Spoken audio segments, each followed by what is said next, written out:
Era una noia molt alegre. Pobra.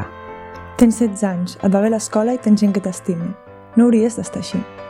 ¿Sabes? Antes molabas más. Siempre salíamos a divertirnos. Sempre arribes tard. Hauries de ser més responsable. Hosti, tio, com has canviat? No sembles el mateix. El que has de fer, noia, és tenir una actitud més positiva a la vida. Somriu a la vida. Somriu. Te he dicho, no tengas depresión.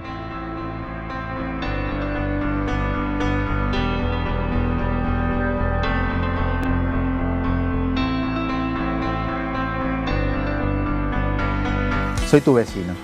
Soc la teva parella. Soc la teva companya de classe. Sóc el teu company de feina. Soc una dona activa i autoexigent. Soc una persona alegre. Segurament inconformista. Tengo dos grandes pasiones en la vida. M'agraden els animals, tinc 3 gats. Una es mi hija, Berta, de 5 años, y otra es correr. M'agrada l'skate, m'agrada l'snowboard. Allò que faig més en tot el meu dia és pensar i teoritzar. M'encanta la música. I l'altra part que més faig és posar-ho en pràctica. M'agrada trobar-me bé. Soy activista en salud mental. Sóc el Toni. Soc l'Andrea. Soc la Marta. Soc la Isa. Soy Antonio. Soc la Georgina. Soy Hernán.